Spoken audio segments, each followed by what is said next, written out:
নমস্কার বন্ধুরা, আজকে এই ভিডিওতে আমরা আলোচনা করব অন্নপূর্ণা যোজনার ফর্ম জমা দেওয়ার জন্য কি কি প্রয়োজনীয় ডকুমেন্টস দরকার। অনেকেই বিভিন্ন জায়গা থেকে অসম্পূর্ণ তথ্য পাচ্ছেন, তাই সম্পূর্ণ ডকুমেন্টের তালিকা একসাথে আপনাদের সুবিধার্থে তুলে ধরছি। প্রথমত, পরিবারের প্রত্যেক সদস্যের আধার কার্ড। পরিবারের প্রত্যেক সদস্যের যদি আধার কার্ড থেকে থাকে তাহলে প্রত্যেক সদস্যের আধার কার্ড লাগবে। দ্বিতীয়ত, প্রত্যেক সদস্যের রেশন কার্ডের জেরক্স।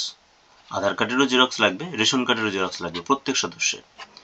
এবং পরিবারের প্রত্যেক সদস্যের যাদের ব্যাংকের অ্যাকাউন্ট আছে সেই ব্যাংকের অ্যাকাউন্ট যদি ডিবিটি লিঙ্ক থাকে তাহলে সেই ডিবিটি লিঙ্ক যুক্ত ব্যাংকের বইয়ের পাসবুকের ফার্স্ট পেজটি জেরক্স লাগবে। পরিবারের প্রধান যদি এসসি এসটি ওবিসি হন তাহলে সেই শংসাপত্রের জেরক্স লাগবে। পরিবারের জমির রেজিস্ট্রেশন নথি অথবা রেকর্ড অথবা পর্চা যে কোনো একটি দিতে হবে জমা, জেরক্স কপি জমা দিতে হবে। স্বাস্থ্যসাথী কার্ডের জেরক্স দিতে হবে। স্বাস্থ্যসাথী কার্ড বাদে যদি পরিবারের অন্য কোনো স্বাস্থ্য বীমা থেকে থাকে তাহলে তার জেরক্স দিতে হবে, সেই নথির জেরক্স দিতে হবে।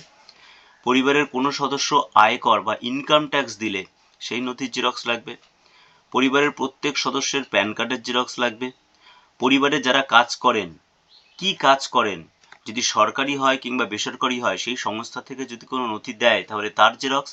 আর যদি নথি না দেয়, যেমন ধরুন রাজমিস্ত্রি, কাঠমিস্ত্রি, এই কাজগুলো করলে বা এই ধরনের কাজ যেখানে কোনো নথি পাওয়া যাবে না সেখানে নিজে একটা সাদা কাগজে লিখতে হবে যে আমি এই কাজ করি, সেই স্বঘোষণাপত্রও কিন্তু দিতে হবে। পরিবারের সমস্ত শিক্ষিত প্রাপ্তবয়স্ক যারা এখানে শিক্ষিত নাম সই করলেই শিক্ষিত বলা হয়। শিক্ষিত প্রাপ্তবয়স্ক সদস্যের সর্বোচ্চ শিক্ষা মানে তারা কতদূর পড়াশোনা করেছে তার যদি কোনো ডকুমেন্টস থেকে থাকে তাহলে তার জেরক্স লাগবে।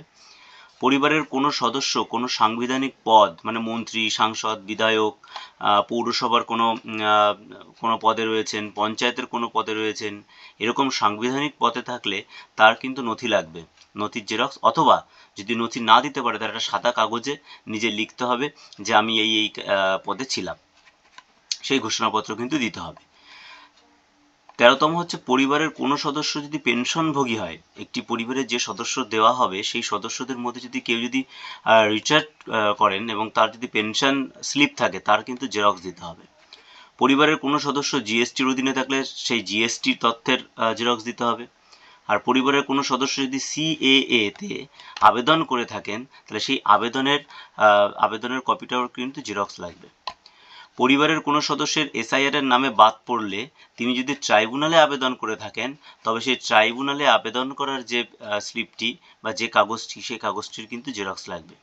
আর পরিবারে যদি আপনার শিশু থেকে থাকে সেই শিশু কোন বিদ্যালয়ে পড়ে সেই বিদ্যালয়ের একটি নথি দরকার। এবার সে যদি মাধ্যমিক পাশ করে যায় তাহলে অ্যাডমিট কার্ড দিলেও হবে।